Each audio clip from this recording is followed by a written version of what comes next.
नमस्कार दोस्तों, स्वागत है आपका मैथ्स मैजिक पे। तो दोस्तों, कल हमने 21 जनवरी 2019 को जो पूछे गए थे सीबीटी 2 मैथ पीवाई 2 वो क्वेश्चन डिस्कस शिफ्ट 1 में जो पूछे गए थे उसका डिस्कस कर चुके हैं। आज आप लोग का शिफ्ट 2 में जो पूछे गए थे जितने भी मैथ्स पीवाई 2 हैं, जो इंपॉर्टेंट प्रश्न है जो आपके एग्जाम में आने वाले एग्जाम्स में पूछे जा सकते हैं, चाहे वो किसी प्रकार का एग्जाम हो, चाहे वो ग्रुप डी हो, एनटीपीसी हो, या टेक्नीशियन हो, या एएलपी सीबीटी 2 हो, या सीबीटी 1 हो। मैथ से कोई भी चेंज नहीं होता मेरे दोस्त। मैथ वही रिपीट, आपका भाषा चेंज सिर्फ होता है और मैथ रिपीट होते रहता है। तो सीधा हम लोग चलते हैं सेशन की तरफ बिना कुछ विलंब किए। यदि आप लोग अभी चैनल से जुड़ गए हैं मेरे दोस्तों, लाइक जरूर कर दीजिएगा, और जितने भी सीबीटी 2 के लिए क्वालिफाई हो गए हैं स्टूडेंट उसके पास शेयर कर दीजिएगा। और बाकी बात, कोई भी गवर्नमेंट जॉब का तैयारी कर रहे हैं, मैथ सब में एक है मेरे दोस्तों, उसके लिए आप इसमें सेशन अटेम्प्ट कर सकते हैं। ठीक है, तो अभी तक आप लोग न्यू हैं और चैनल से नहीं जुड़े हैं तो चैनल को सब्सक्राइब जरूर कर लीजिएगा। चलते हैं सीधे प्रश्न की तरफ। ये पता होनी चाहिए, LP CBT 2 previous years paper 21 जनवरी 2019 शिफ्ट 2 में जो पूछे गए थे प्रश्न, वो आज हम लोग उस प्रश्न को डिस्कस करेंगे। ठीक है, चलते हैं सीधे प्रश्न की तरफ। पहला नंबर प्रश्न में बोला जा रहा है कि पाइप ए एक्स घंटे में एक टैंक भर सकता है, पाइप बी इसे 15 घंटे में खाली कर सकता है। यदि दोनों पाइप एक साथ खोले जाते हैं तो टैंक 7 घंटे 30 मिनट में भर जाएगा। तो एक्स का मान क्या होगा ये आपको बताना है। एक्स कोई घंटा में भरता था, वो घंटे नहीं दिए गए, यानी एक्स घंटे में भरता था। ठीक है, तो मैं ये बोलना चाह रहा हूँ मेरे दोस्त कि ए एक्स घंटे में भरता है। ठीक है, तो ये एक घंटे में कितने भरेंगे, तो 1/x पे भरेंगे ना। एक्स मान लीजिए ये एक एक्स घंटे में भरता है तो एक घंटे में 1/x भरेंगे। वहीं बी की बात करें तो ये 15 घंटे में खाली कर देते हैं, तो एक घंटे में कितने खाली करेंगे, तो 1/15 खाली करेंगे। यहाँ तक समझ में आ गया। ठीक है, यदि इन दोनों को साथ में हम खोल दें, क्योंकि ये भर रहा है तो ये पॉजिटिव होगा, ये खाली कर रहा है तो ये नेगेटिव होगा। यदि 7 कर दिया जाए तो ये बोला जा रहा है 7.5 घंटे में टैंकी को पूरी तरह भर देगा। तो 7 घंटे 30 मिनट को यदि हम इसको घंटे में परिवर्तित करें तो 15/2 आवर हो जाएगा ना, 15/2 घंटे। तो 15/2 घंटे तो ये पूरी तरह भरने में लग रहा है दोनों साथ मिलकर। तो यदि एक घंटे में हम भरना चाहे तो कितना भर लेगा ये, 2/15। बस यहाँ से आप लोग x का मान इजी वे निकाल सकते हैं। तो 1/x बराबर, यदि ये माइनस है तो इधर आप लेते आइएगा तो ये प्लस हो जाएगा। तो 2/15 प्लस 1/15। तो यहाँ से 1/x का वैल्यू क्या निकल के आ गया आप लोग के पास, 3 सॉरी माफ कीजिएगा, जी हाँ 3/15। तो ये 1/5 हो गया, यहाँ से ये चला गया तो x बराबर 5 आ गया। तो x का वैल्यू क्या था, तो x का वैल्यू तो वही था मेरे दोस्त जो a कितने घंटे में भर रहा था। तो एक्स का तो पूछ रहा है, तो ये कितने घंटे में भर रहा था, तो 5 घंटे में। Right answer A, option number A. ठीक है, बिल्कुल इजी प्रश्न थे। चलते हैं सीधे दूसरे नंबर प्रश्न की तरफ। दूसरे नंबर प्रश्न में बोला जा रहा है, ये आपका माध्यिका वाला प्रश्न है, और जितने भी एग्जाम्स आने वाले हैं इसमें एक या दो प्रश्न आपको हर एक शिफ्ट में देखने को मिलेंगे। कल भी जो शिफ्ट 1 में जो क्वेश्चन करवाए थे मेरे दोस्त, उसमें भी साफ साफ आप लोग को बताए थे कि एक या दो प्रश्न माध्यिका बहुलक से आप लोग को देखने को मिलेंगे। ठीक है, संख्याएं 1, 4, 9, x, इस जगह संख्याएं कुछ होगा, x दिया गया है, 12, 14, 15, 16 का माध्य 10 है। तो बहुलक क्या होगा आप लोग को बहुलक बताना है। तो बहुलक क्या होता है, जो मैक्सिमम बार रिपीट करे तो वही संख्या तो बहुलक होता है। ठीक है, तो सबसे पहले हमको बहुलक निकालने के लिए x का मान ज्ञात करना होगा। x का मान क्या होगा, तो माध्य तो 10 दिया गया है, तो माध्य क्या हो जाता है, माध्य वो संख्या होता है टोटल संख्याओं का योग बेटे टोटल संख्या, वही तो माध्य होता है। तो माध्य कितना है, 10 है। 10 बराबर टोटल संख्याओं का योग करते हैं, 4 1 5 9 5 14 12 26, ये हो गया 40 55 55 71। ठीक है, 71 और प्लस x जो संख्याएं आपका छूटा था, x ये संख्याएं नहीं दिया गया था, हमको x का वैल्यू निकालना है। तो x बेटे 8, कितनी संख्याएं हैं, 8 संख्याएं हो सकता है, 1 2 3 4 5 6 7 8 संख्या। तो यहाँ से आप लोग देख सकते हैं इजी वे, 80 बराबर 71 प्लस एक्स। तो यहाँ x का मान क्या निकल गया आप लोग के सामने, 9। तो x का मान क्या है आप लोग के पास 9 है। तो यहाँ से हम इजी वे देख सकते हैं कि x का मान यहाँ 9 है। ठीक है, तो आपसे क्या माध्य पूछा गया, जी नहीं, माध्य तो यहाँ ऑलरेडी दिया गया है। आप लोग से बहुलक पूछा गया है, तो बहुलक वो संख्या है जो मैक्सिमम बार रिपीट करे। तो इसमें से कौन ऐसी संख्या है जो सबसे ज्यादा बार रिपीट हो रहा है, तो 9 ही तो है जो 2 बार रिपीट हो रहा है। बाकी बात और भी संख्याएं आप देख सकते हैं मात्र 1 बार है, और 9 एक ऐसी संख्या है जो 2 बार है। तो यहाँ से बहुलक आप लोग का 9 निकल के आ जाएगा। 9 is correct answer, option number 3। ठीक है, बिल्कुल इजी प्रश्न थे। यहाँ से आप लोग का माध्य दिया गया था, एक्स का मान निकाला था और बहुलक आप लोग को बताना था। चलते हैं तीसरे नंबर प्रश्न की तरफ। तीसरे नंबर प्रश्न में बोला जा रहा है एक समचतुर्भुज का क्षेत्रफल सेंटीमीटर स्क्वायर में क्या होगा यदि इसके विकर्णों की लंबाई 18 सेंटीमीटर और 14 सेंटीमीटर है। तो कल भी जब हम लोग प्रश्न डिस्कस किए थे मेरे दोस्त, तो कल आप लोग को बता दिए थे कि समचतुर्भुज का क्षेत्रफल जो होता है, समचतुर्भुज का क्षेत्रफल जो होता है मेरे दोस्त, हाफ गुना विकर्णों का गुणनफल होता है। ठीक है, जैसे मान के चलिए ये आप लोग के पास समचतुर्भुज है, तो इसका एरिया निकालना है। तो ये तो आपका एक विकर्ण ए मान लिए, ये एक विकर्ण बी मान लिए, तो इसका एरिया हाफ पहला विकर्ण और दूसरे विकर्ण का गुणनफल हो जाएगा। ठीक है, तो यहाँ से हाफ हो गया। पहला विकर्ण कितना दिया गया है 18 सेंटीमीटर, दूसरा विकर्ण ये क्या दिया गया है 14 सेंटीमीटर। ठीक है, तो यहाँ से आप लोग इजी वे इसको कर सकते हैं, यानी सॉरी ये आपका 126 सेंटीमीटर स्क्वायर आ गया। यही तो आपका एरिया हो गया, समचतुर्भुज का एरिया कितना हो गया 126 centimetre square. Option number is B. ठीक है, तो बिल्कुल इजी प्रश्न थे। इसमें एरिया पूछा गया था, तो हाफ गुना जितने भी आपका विकर्ण है उसको विकर्ण को आपको गुना करना था। चलते हैं चौथे नंबर प्रश्न की तरफ। कोई विलंब नहीं करेंगे, जितने भी प्रश्न है बिल्कुल इजी पे प्रश्न पूछा जाता है, सिर्फ आपको समझना और उसका जवाब देना है। ठीक है, चौथा नंबर प्रश्न बिल्कुल इंपॉर्टेंट प्रश्न है मेरे दोस्त। इसमें बहुत सारे स्टूडेंट ने इसको स्किप करके निकल गए थे, मात्र 49% स्टूडेंट ने इसका जवाब दिए थे। प्रश्न में कुछ नहीं है। चलते हैं प्रश्न की ओर। बोला गया प्रति वर्ष 10% पर 10,000 रुपये की राशि पर चक्रवृद्धि ब्याजों के बीच का अंतर क्या होगा जब ब्याज जो है आपका वार्षिक और अर्धवार्षिक है। ठीक है, वार्षिक ब्याज है तो यानी रेट जो आप लोग का दिया गया है 10% है। ठीक है, टाइम कितना हुआ जब वार्षिक है तो 1 ईयर्स, यानी एक साल के लिए धन लगाया गया है 10%।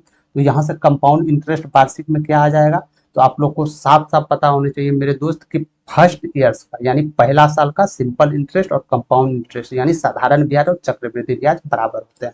तो यहाँ से आप लोग सिंपली निकाल सकते हैं कितना हो जाएगा 10%, 10,000 का 10%, यानी हम सिंपल लिख सकते हैं यहाँ से 10% कंपाउंड इंटरेस्ट निकल गया, या इसको सिंपल इंटरेस्ट भी आप लोग बोल सकते हैं, क्योंकि पहला साल का कंपाउंड इंटरेस्ट और सिंपल इंटरेस्ट बराबर होते हैं। अब चलते हैं, ये तो आपका हो गया वार्षिक। अब अर्धवार्षिक का देख लेते हैं। अर्धवार्षिक भाषा में ही है अर्धवार्षिक। अर्धवार्षिक मतलब पूरा साल का नहीं, 6-6 महीना का। तो कभी भी इस प्रकार प्रश्न आ जाए अर्धवार्षिक रूप में पूछ जाए, तो जितना भी रेट है मेरे दोस्त, रेट को 2 से आप लोग को डिवाइड कर देना, यानी कि 10% दिया गया था, इसको 2 से डिवाइड करेंगे तो 5% ये आपका रेट निकल के चले आया। ठीक है, और यदि टाइम की बात करें तो टाइम पहले क्या था वार्षिक में 1 साल था। अरे 1 साल था ना, अब आप 6 महीनों में ब्याज लगा रहे हैं तो कहीं ना कहीं ये 2 साल का हो जाएगा, तो यानी ये 2 साल हो जाएगा। तो 5% की दर से 2 साल का कंपाउंड इंटरेस्ट क्या हो जाएगा, तो कंपाउंड इंटरेस्ट यहाँ से आप लोग सिंपली वे निकाल सकते हैं 10.25% हो जाएगा। ये कैसे आप लोग इजी तरीका से निकाल सकते हैं, क्योंकि आप लोग जानते हैं मेरे दोस्त ए बी फार्मूला बार बार आप लोग पढ़े होंगे, हर एक थी में पढ़े होंगे, क्षेत्र में पढ़े होंगे। तो यहाँ से A B plus A B बटे 100 हो गया। जैसे रेट क्या था 5%, तो इसको 5 कीजिए, 5 5 गुना 5 बटे 100, तो यहाँ से आप लोग देख सकते हैं 10.25। ये आप लोग को बताने के लिए ये सिंपली किए हैं। ठीक है, कि कभी भी 5% दर से 2 वर्ष के लिए, याद रखिए सिर्फ 2 वर्ष के लिए, 3 वर्ष के लिए, सिर्फ 2 वर्ष के लिए यदि आपको चक्रवृद्धि ब्याज निकालना तो ये भी फॉर्मूला पे इजी वे निकाल सकते हैं आप लोग। तो यहाँ से देख सकते हैं, तो पूछा क्या गया वार्षिक में, ये आपका वार्षिक था, ये आपका अर्धवार्षिक था। ठीक है, ये आपका अर्धवार्षिक था।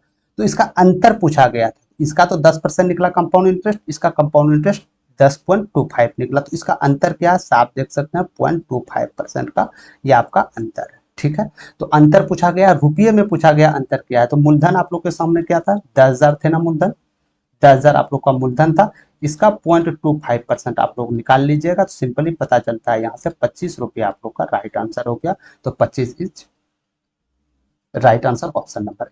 समझ गए, कोई फार्मूला यूज नहीं करना है मेरे दोस्त। कोई जितने भी सिंपल इंटरेस्ट है, कंपाउंड इंटरेस्ट है, जब इसको हम चैप्टर वाइज बताने लगेंगे तो जो कंपाउंड इंटरेस्ट बताना है, जो सिंपल इंटरेस्ट बताएंगे मेरे भाई, तो इसमें एक भी प्रश्न ऐसा नहीं होगा जिसमें आपको फार्मूला को यूज करना है। ठीक है, बिना फार्मूले यूज किए आराम से बना सकते हैं। ठीक है, एक बार और इसको देख लेते हैं, यदि आपको इसमें कोई दिक्कत हो। बोला गया प्रतिवर्ष 10% की दर से 10,000 रुपया आपके पास था, रेट दिया गया था, समय दिया गया था 1%, कंपाउंड इंटरेस्ट 1%,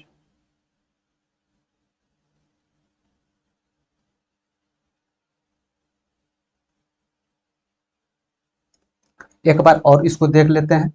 प्रतिवर्ष 10% की दर से 10,000 रुपए की राशि चक्रवृद्धि ब्याजों के बीच का अंतर क्या होगा जब ब्याज वार्षिक और अर्धवार्षिक रूप में संयोजित होता है। तो वार्षिक रूप में यदि हम देखें तो 1 साल टाइम दिया गया था, आपका रेट 10% था। तो इसका हम लोग साफ साफ जानते हैं कि पहले साल का सिंपल इंटरेस्ट और कंपाउंड इंटरेस्ट बराबर होते हैं। तो इसका सिंपल इंटरेस्ट निकाल लीजिए, या कंपाउंड इंटरेस्ट बाद बराबर है, तो ये 10% हो गया आपका। अब यदि अर्धवार्षिक में चला आया तो हमेशा याद रखें, कहीं भी अर्धवार्षिक चले आए, यदि रेट दिया गया है तो रेट में 2 से भाग देना है और समय जो है उसको 2 से गुना करना है। तो यहाँ से इजी देख सकते हैं आप लोग कि 5% रेट आ गया और 2 साल आपका कंपाउंड ये समय आ गया, ठीक है। तो इसको कंपाउंड इंटरेस्ट जैसे में कन्वर्ट किए तो 10.25% निकल गया। अंतर पूछा जा रहा था तो हम रुपया में अंतर ना करके डायरेक्ट हम परसेंटेज में अंतर, कंपाउंड इंटरेस्ट में अंतर कर लिए। तो अंतर कितना आ गया? 0.25%। बस जितना आपका मूलधन था उतना परसेंट आप निकाल लीजिए, उतना रुपया में भी अंतर आएगा। समझ गए आप लोग? चलते हैं आगे की तरफ। ये प्रश्न और भी आएंगे, तो घबराने की जो नहीं समझ में आए तो वीडियो एक बार और आप लोग इसको पॉज करके देख लीजिएगा, और या 1-2 सवाल और भी कहीं हो तो बनाने की कोशिश कीजिएगा, इजी भी आप लोग को बन जाएगा। चलते हैं 55 नंबर प्रश्न की तरफ। 55 नंबर प्रश्न में बोला जा रहा है कि एक ही समय पर 2 ट्रेनें शुरू होती है।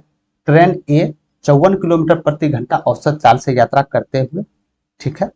एक ही समय पे 2 ट्रेनें शुरू होती है। ट्रेन ए 54 किलोमीटर प्रति घंटा के औसत चाल से चलते हुए एम से एन शहर की तरफ जाती है, ठीक है। ये आप लोग का एम शहर हो गया, ये आप लोग का एन शहर। समझ गए यहाँ तक? ये ट्रेन जो है एम से कितना चाल? 54 किलोमीटर प्रति घंटा की रफ्तार से जाता है, ठीक है। एन की तरफ जाता है, समझ गए? एन की तरफ जाता है। और ट्रेन बी एन से एम तरफ आती है, और ट्रेन बी जो है एन से एम की तरफ आती है। इसका चाल हम लोग को पता नहीं है तो हम इसका चाल एक्स मान सकते हैं, एक्स किलोमीटर प्रति घंटा, ठीक है। यहां तक बिल्कुल समझ गए आप लोग? अब बोला जा रहा है कि दोनों शहरों के बीच की दूरी 960 किलोमीटर है, यानी कि एम शहर से एन शहर की दूरी आप लोग का 960 किलोमीटर दिया गया है, ठीक है। ये आपका डिस्टेंस दिया गया है, एम और एन शहर के बीच की दूरी। ट्रेन बी की औसत चाल ज्ञात कीजिए यदि दोनों ट्रेनें 8 घंटे बाद एक दूसरे से मिलती है। यानी कि एम से ये ट्रेन चली, बी से उधर ट्रेन आ रही है, कहीं ना कहीं तो ये दोनों मिलेगा, ठीक, कहीं ना कहीं तो ट्रेन मिलेगा मेरे भाई।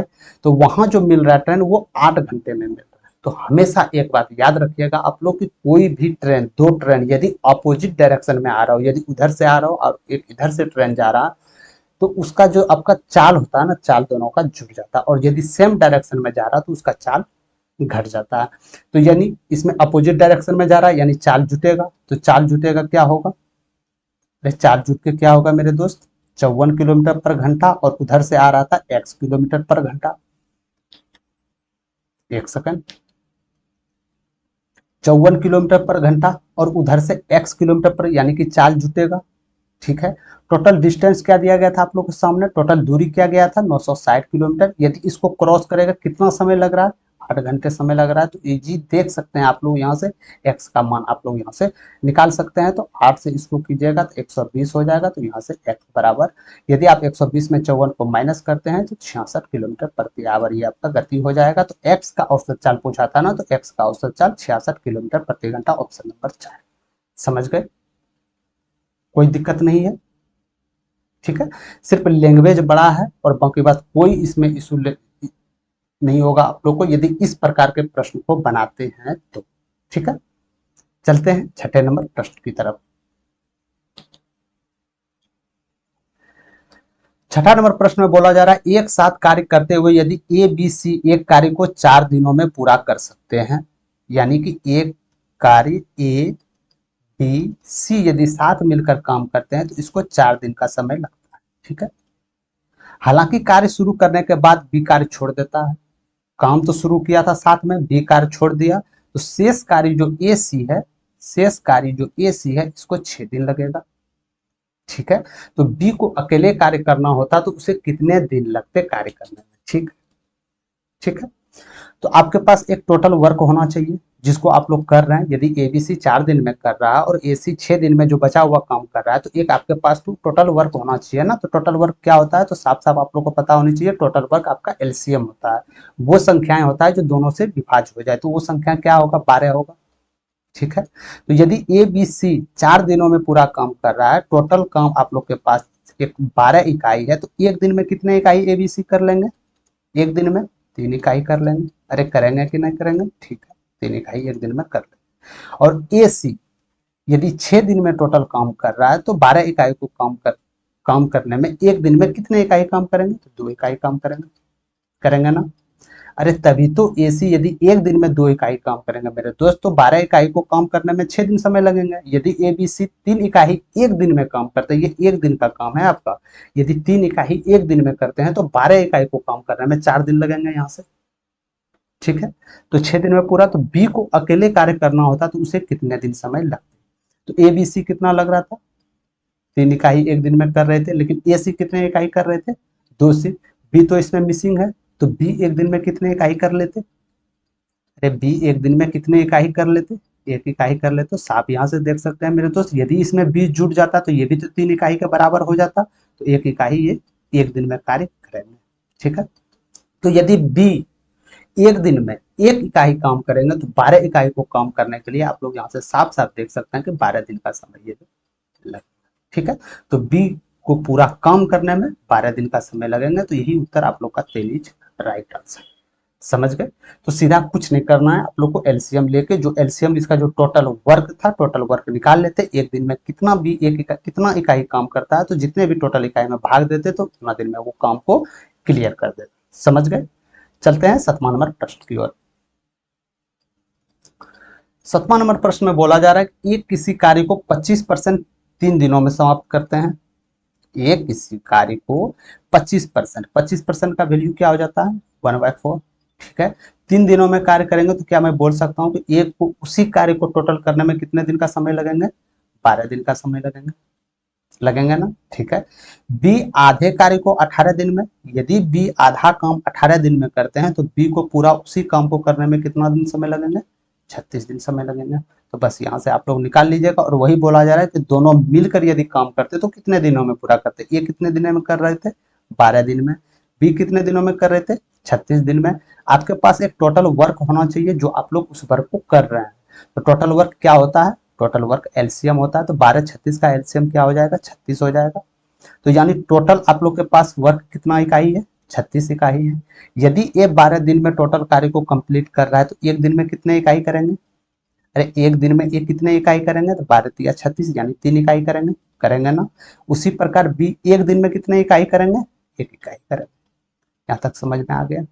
ठीक है, कोई दिक्कत नहीं है। यानी ए एक दिन में 3 इकाई कर रहे हैं, बी एक दिन में 1 इकाई कर रहे हैं, तो दोनों मिलकर एक दिन में कितने इकाई करेंगे, अरे दोनों मिलकर एक दिन में कितने इकाई करेंगे मेरे दोस्त, ये 3 इकाई कर रहे हैं, ये 1 इकाई कर रहे हैं, यानी कि 4 इकाई एक दिन में खत्म कर देंगे। तो एक दिन में ए बी 4 इकाई कर रहे हैं, तो 36 इकाई को काम करने के लिए कितना समय लगेंगे ए बी को, यानी 36 इकाई को खत्म करने में यदि डेली 4 इकाई कर रहे हैं तो यानी 9 दिन का समय लगेगा इसको। तो 9 दिन में टोटल काम को ये कंप्लीट कर देगा। तो 9 is right answer, option number. ठीक है, कुछ भी नहीं था। एक को हमको टोटल कार्य निकालना था कि एक यदि 50% 3 दिनों में कर रहा है तो 100% को काम करने में 12 दिन लेंगे। वही प्रकार बी आधा काम 18 दिनों में करेंगे तो पूरा काम 36 दिनों में करेंगे। तो दोनों को यहाँ पे ऐड करके आप लोग इजी वे निकाल सकते हैं। समझ गए। चलते हैं 8वां नंबर प्रश्न की ओर। 8वां नंबर प्रश्न बोला द रूट अंडर 0.015625। ठीक है, तो यदि इसको आप दशमलव उड़ाते हैं तो कितने अंकों के बाद दशमलव है, 1 2 3 4 5 6, 6 अंक के बाद दशमलव है, यानी जो भी नीचे आएगा एक के बाद कितने जीरो होंगे, 6 जीरो होंगे, 3 3 6। समझाने के लिए बता रहे हैं, घबराइएगा मत आप लोग। तो यहाँ से कितने पे होंगे, 4 पे होंगे। तो यदि इसके रूट अंडर तो दोनों पे है ना मेरे भाई, रूट अंडर तो दोनों पे है। तो 15 625 किसका स्क्वायर है, साफ साफ दिख रहा है 125 का स्क्वायर है।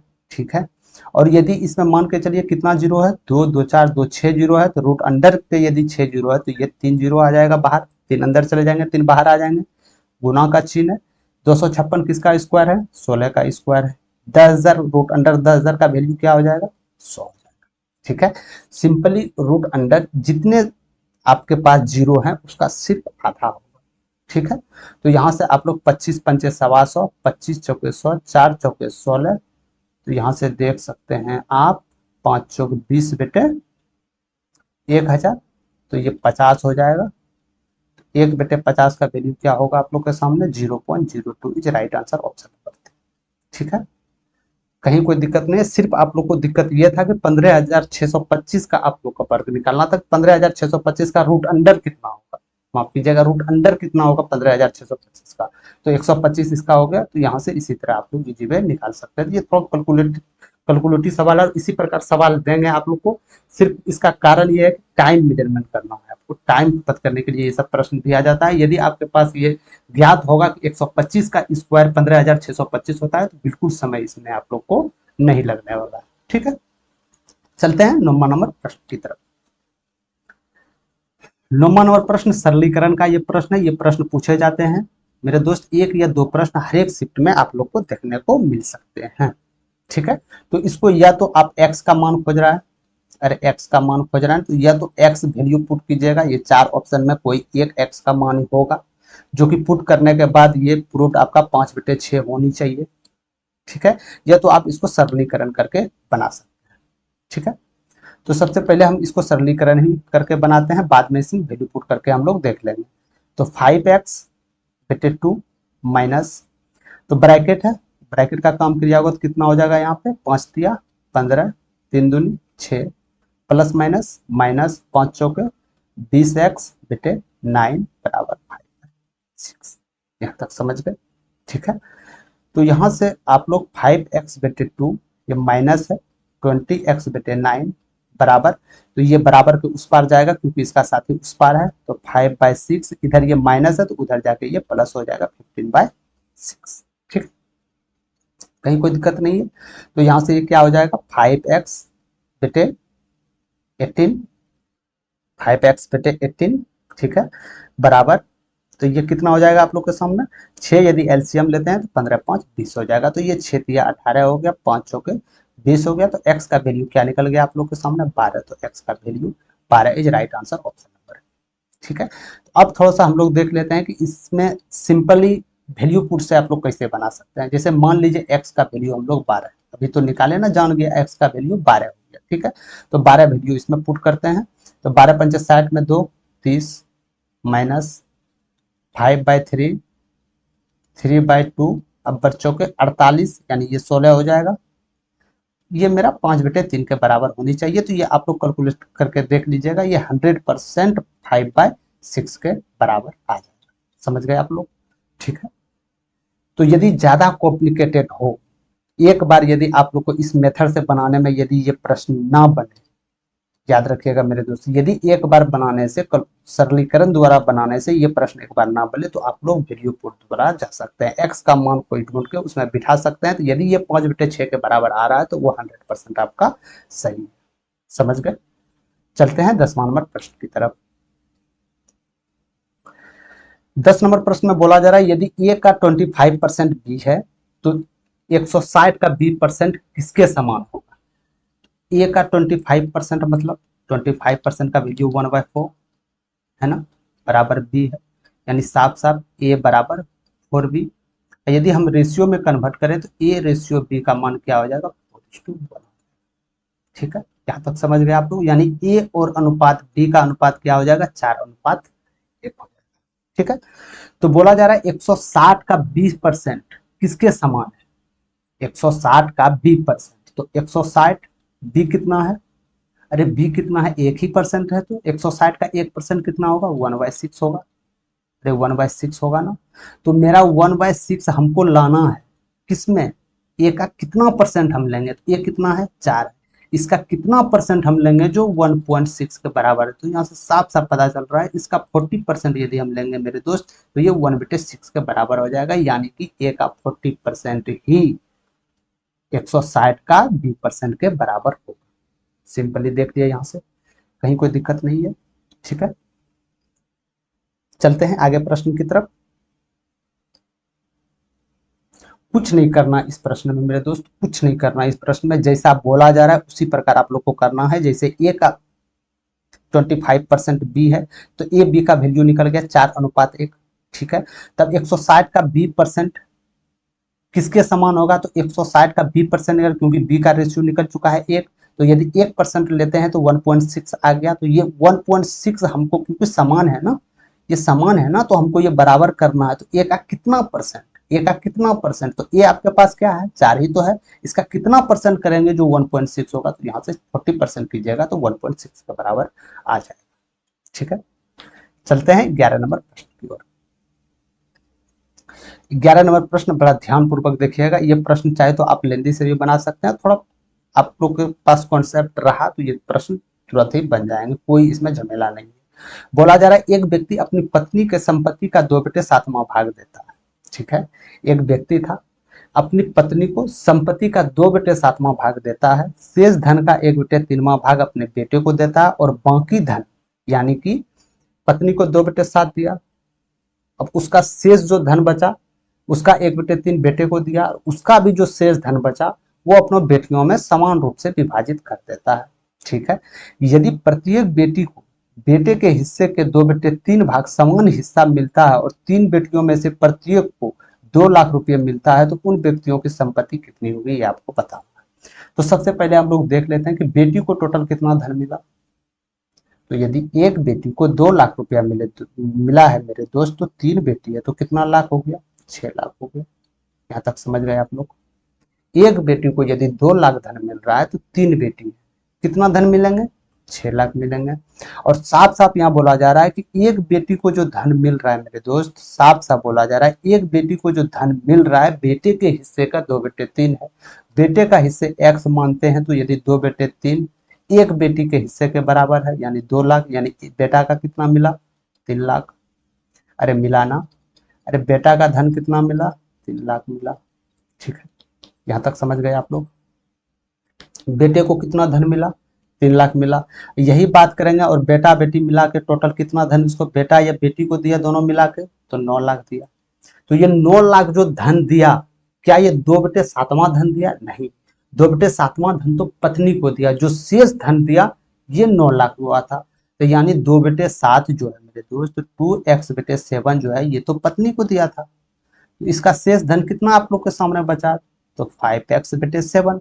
अरे यही तो बचा शेष धन, अरे यही तो शेष धन बचा ना 5x/7, यही तो शेष धन बचा ना। तो शेष धन तो बेटा ही बेटी को तो दिया, शेष धन जो बेटा वो एक बेटा और 3 बेटी को दिया। तो एक बेटा और 3 बेटी को, एक बेटा और 3 बेटी को कितना टोटल धन दिया, 9 लाख।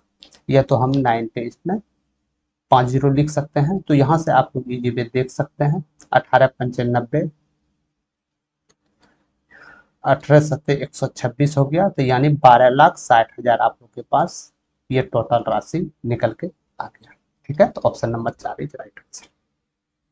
चाहे तो इसको आप एक्स मान के भी बना सकते हैं, लेंदी जाइएगा तो आगे प्रश्न आप लोग को छूटेगा। थोड़ा कॉमन सेंस लगाइएगा तो ये प्रश्न बहुत जल्द ही आप लोग के सामने आ जाएगा। एक बात याद रखें मेरे दोस्त, आप मेंस की तैयारी कर रहे हैं, ठीक है, तो कोई सवाल ऐसा हो कि एक सवाल को 2 से 3 विधि बनाने आपको आना चाहिए। यदि एक मेथड से सवाल नहीं बना तो दूसरा मेथड आप लोग को बैकअप के तौर पर रेडी रखना।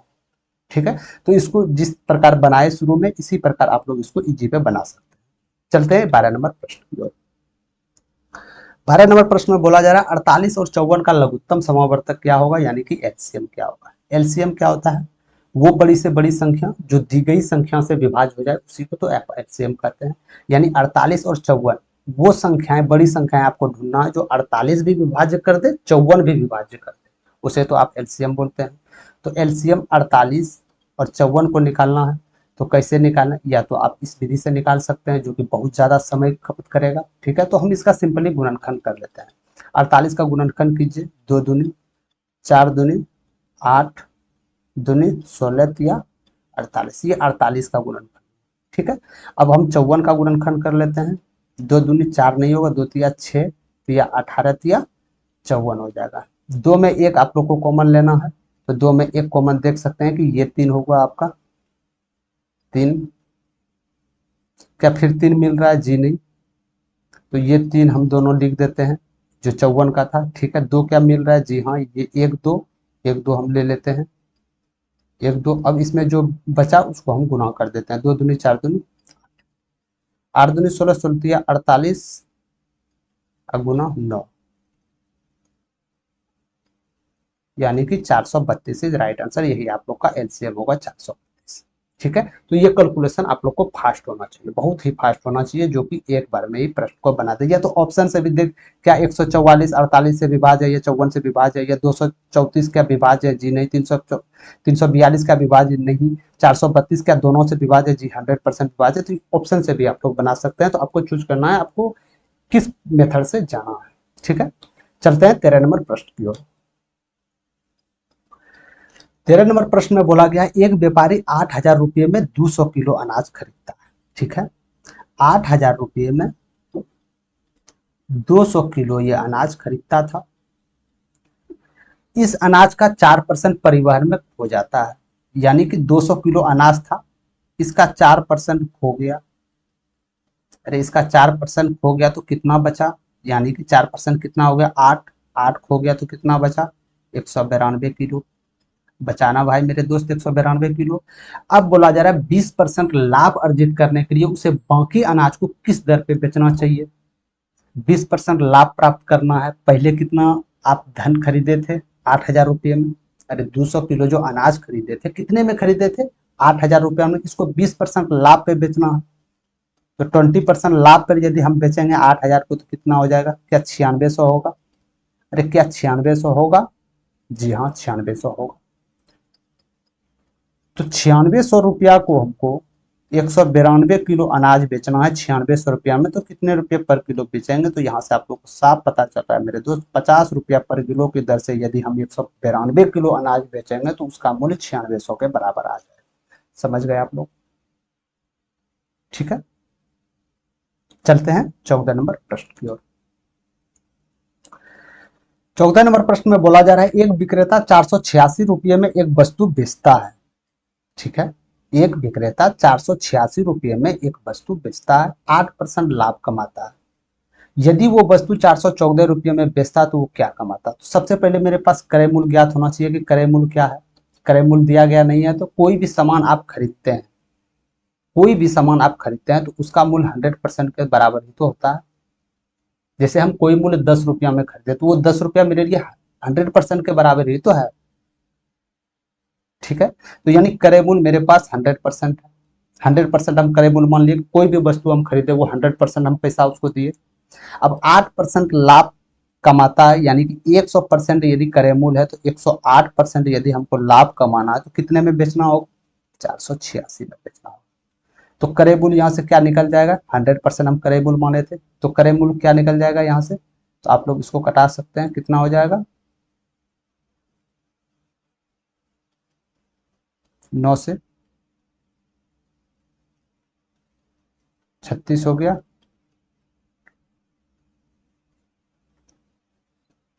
यानी कि 450 रुपया।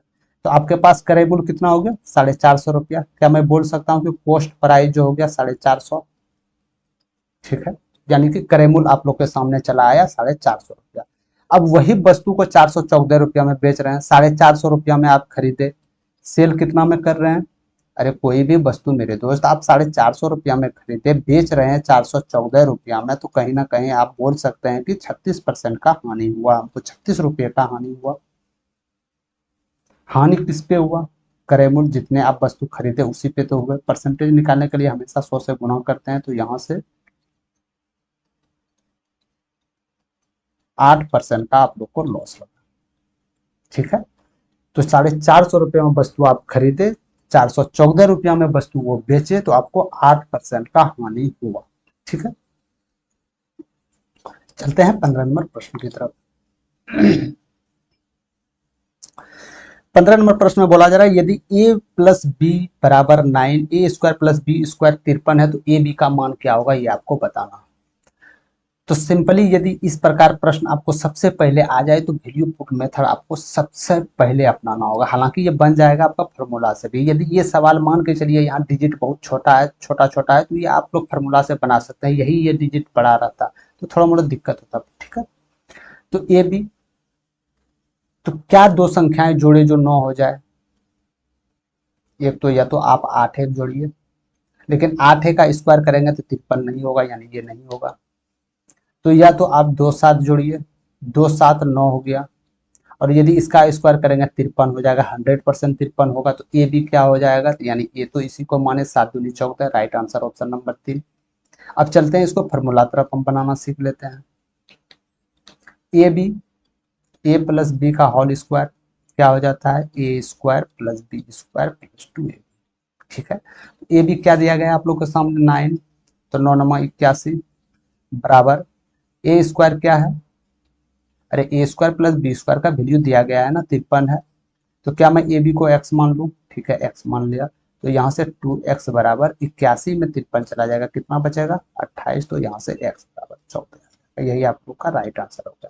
तो आप जिस मेथड से बनाएं इसको इजी में बना सकते हैं। हालांकि ये प्रश्न आप लोग को एग्जाम हॉल में देखने को मिले तो सबसे पहले आप लोग को यही दिमाग लगाना है कि a प्लस बी कितनी संख्याएं जोड़ के 9 के बराबर हो जाएगा, यानी 7 2 दोनों का स्क्वायर क्या 53 आ रहा, जी हाँ। सिंपली यहाँ से आप लोग इजी कर सकते हैं, इतना आप लोग को कैलकुलेट करने की जरूरत भी नहीं पड़ेगा, ठीक है, समझ गए। चलते हैं 16 नंबर प्रश्न की तरफ।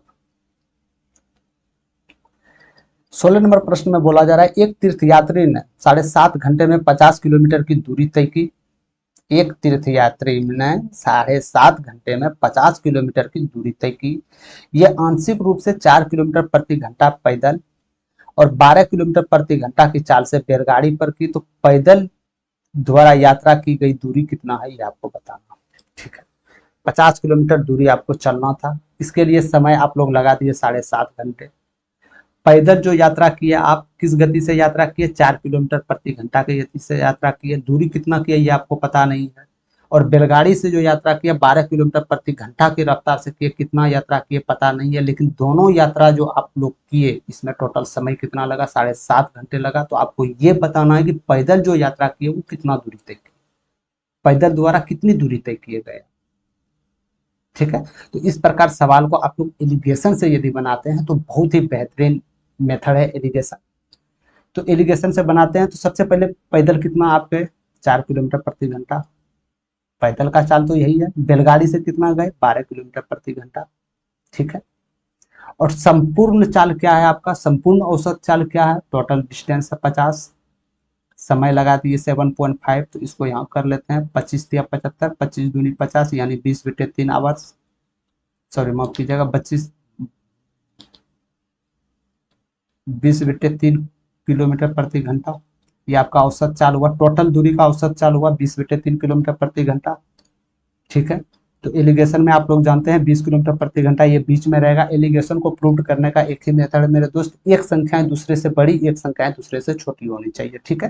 तो देख सकते हैं 4 जो होगा 20/3 से छोटा होगा, लेकिन 12 जो होगा 20/3 से ज्यादा होगा, यानी एलिगेशन आप लोग का 100% सक्सेसफुल बैठ रहा है, ठीक है। तो कॉर्नर आप लोग को माइनस करना है, तो 20/3 में 12 यदि माइनस कर देते हैं तो कितना बच जाता है, 16/3। और यदि 20/3 में 4 को माइनस करते हैं तो क्या बच जाएगा आप लोग के सामने, 8/3। तो क्या मैं बोल सकता हूँ कि ये रेशियो 2 और 1 के बराबर हो जाएगा, क्या ये रेशियो 2 और 1 के बराबर हो जाएगा। ये समय का अनुपात क्या निकला, 2:1, ये आप लोग का समय का अनुपात निकला, ठीक है। तो टोटल समय कितना आप लोग के सामने लगा था, 7.5 आवर। टोटल रेशियो का वैल्यू कितना है, 3 का वैल्यू 7.5 है, तो 1 का वैल्यू क्या आ जाएगा 2.5, अरे 2.5 आ जाएगा ना। तो आपसे पूछा गया पैदल कितनी यात्रा की दूरी तय की, तो पैदल में लिया गया समय पहले कितना है, पैदल द्वारा जो समय लिया गया था तो उसका वैल्यू तो 2 रेशियो था ना, 2:1, ठीक है। तो 1 का रेशियो 2.5 है, 1 का वैल्यू 2.5 है, तो 2 का वैल्यू कितना होगा 5 होगा, यानी हम जान गए कि 5 घंटे में पैदल द्वारा चाल तय किया था, क्या था ना, 5 घंटे में पैदल यात्रा किया था। तो पैदल का चाल क्या था, पैदल द्वारा चली गई दूरी क्या है, तो पैदल द्वारा चली गई दूरी हम जानते हैं कि दूरी जो निकालते हैं चाल गुना समय होता है। चाल कितना, 4 किलोमीटर प्रति घंटा, समय कितना लगा 5 लगा, तो 5 चौक 20 किलोमीटर, यानी पैदल जो ये दोस्त मेरा चला 20 किलोमीटर चला पैदल, ठीक है। तो ऑप्शन नंबर बी से राइट आंसर। तो इसको इरिगेशन से बिल्कुल इजी वे बना सकते हैं। चलते हैं आगे प्रश्न की तरफ। 17 नंबर प्रश्न को बड़ा ध्यानपूर्वक देखिएगा, ये प्रश्न बार बार पूछे जाते हैं, बहुत सारे विद्यार्थी ने इसमें इसको स्किप करके निकल गए थे। यदि 14 सेंटीमीटर त्रिज्या की एक शंकु का वक्र पृष्ठ क्षेत्रफल 2200 सेंटीमीटर स्क्वायर है तो इसकी ऊंचाई क्या होगा, ठीक है, ठीक है। बोला गया है आपके पास एक शंकु है, ये शंकु दिया गया है आप लोग के सामने, ठीक है। इसका त्रिज्या दिया गया है कितना, 14 सेंटीमीटर, ठीक है। त्रिज्या तो वही तो होता है कोई भी वृत्त के केंद्र केंद्र से परिधि के बीच की दूरी तो त्रिज्या बोलते हैं, ठीक है। इसको आप क्या मानते हैं, इसको ऊंचाई मानते हैं। इसको आप क्या मानते हैं, इसको एल मानते हैं, या तो इसको तिर्यक ऊंचाई बोला जाता है, ठीक है, इसको तिर्यक ऊंचाई बोला जाता है। तो इसका वक्र पृष्ठ क्षेत्रफल जो है मेरे दोस्त वो दिया गया है 2200 सेंटीमीटर स्क्वायर, 2200 सेंटीमीटर स्क्वायर। तो कोई भी शंकु का वक्र पृष्ठ क्षेत्रफल क्या हो जाएगा, पाई आर एल बराबर 2200। वक्र पृष्ठ क्षेत्रफल का वक्र पृष्ठ क्षेत्रफल का शंकु का वक्र पृष्ठ क्षेत्रफल जो होता है मेरे दोस्त वो पाई आर एल होता है, ठीक है। एल जो है ये तिर्यक ऊंचाई, जैसे यहाँ साफ साफ आपको दृश्य में दिख रहा होगा। तो पाई का वैल्यू आर का वैल्यू पुट करने के बाद तिर्यक ऊंचाई हम लोग के सामने निकल जाएगा। तो पाई का वैल्यू कीजिए 22/7, त्रिज्या दिया गया था कितना 14 सेंटीमीटर, तिर्यक ऊंचाई निकल जाएगा यहाँ से 2200। तो यहाँ से इसको जैसे हम कन्वर्ट करते हैं तो ये 100 हो गया, ये 2 हो गया, तो यहाँ तिर्यक ऊंचाई कितना निकल गया, 50 सेंटीमीटर निकल गया ना। तिर्यक ऊंचाई कितना निकला, 50 सेंटीमीटर। तो आपसे ऊंचाई पूछा जा रहा है, ये ऊंचाई क्या होगा, तो आप लोग पाइथागोरस नियम आप लोग पढ़े होंगे मेरे दोस्त। ये आप लोग का कर्ण कहा जाता है, ये आप लोग का आधार कहा जाता है, ये आप लोग का लंब कहा जाता है। तो लंब निकालने के लिए क्या करते हैं, कर्ण का स्क्वायर और माइनस आधार का स्क्वायर। इसी प्रकार यहाँ त्रिज्या दिया गया था कितना 14 सेंटीमीटर, तो आप लोग को ऊंचाई निकालना है। तो कहीं ना कहीं ये जो एल जो है, ये जो आपका तिर्यक ऊंचाई है कहीं ना कहीं कर्ण के रूप में काम करेंगे। तो एल का स्क्वायर माइनस आर का स्क्वायर बराबर एच का स्क्वायर, ठीक है। तो एल का स्क्वायर कितना हो जाएगा 50 का स्क्वायर माइनस त्रिज्या कितना है 14, 14 का स्क्वायर बराबर एच का स्क्वायर। तो यहाँ से इजी में आप लोग ए स्क्वायर माइनस बी स्क्वायर के फॉर्मूले पे इसको बिठा सकते हैं, ठीक है। इजी में इसको ए स्क्वायर प्लस बी स्क्वायर के मेथड पे यदि आप लोग बैठाते हैं तो यहाँ से भी इजी इसको कैलकुलेट करना बहुत ही कम समय लग जाएगा, ठीक है।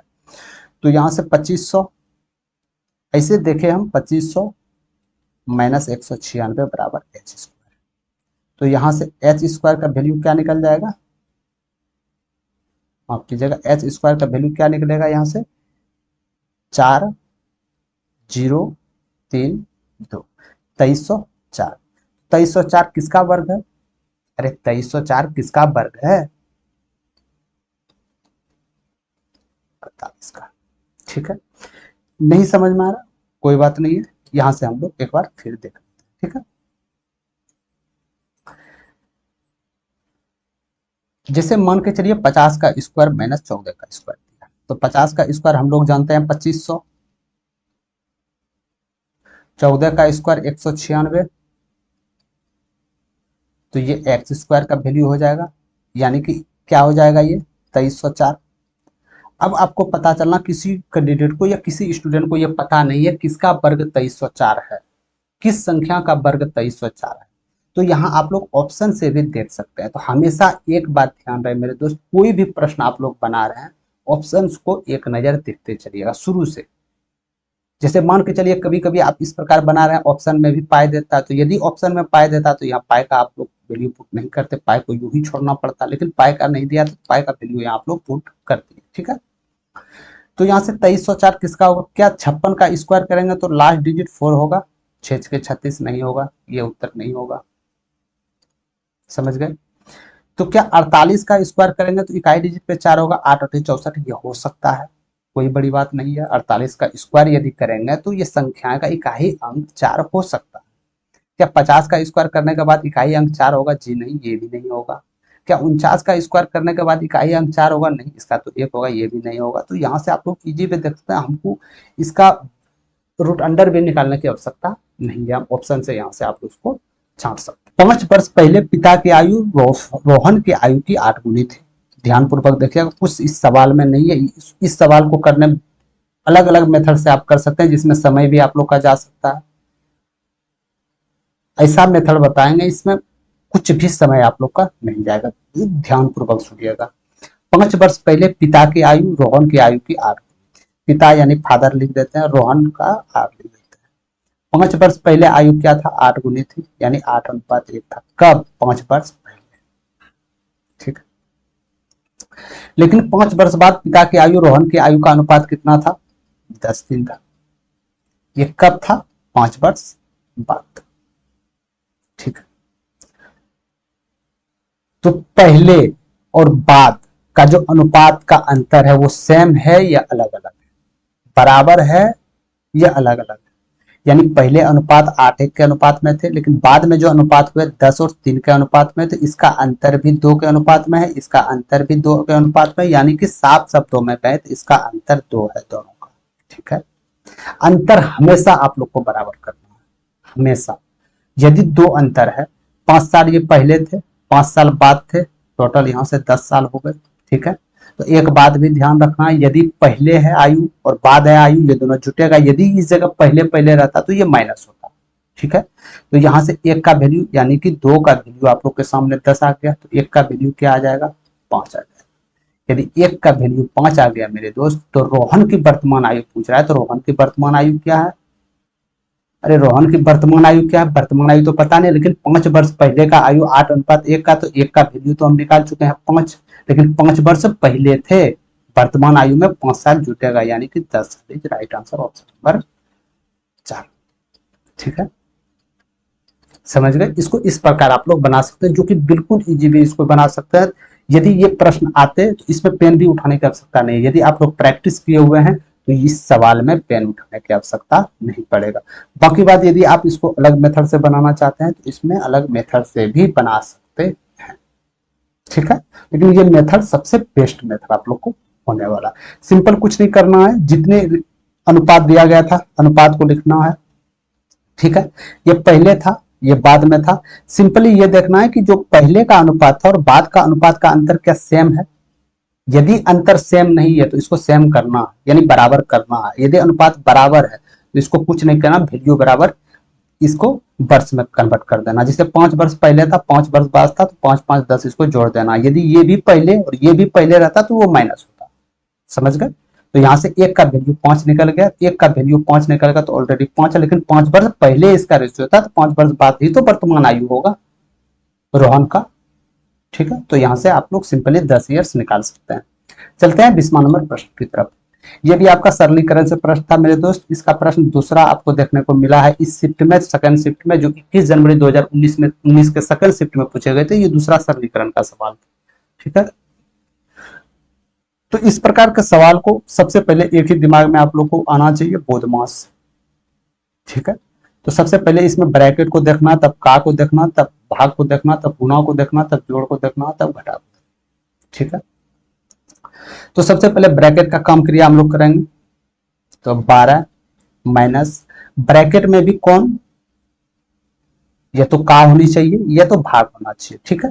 का नहीं है, इसको भाग देख लेते हैं। 42 गुना 1/3, 18 गुना 2/3, यानी 5 दूनी 10, 5 तिया 15 प्लस 8 का 20% यानी 1/5, ठीक है। 12 माइनस ये कितना हो गया, 14 माइनस ये क्या हो जाएगा आप लोग के सामने, 12 प्लस 8 का 1/5।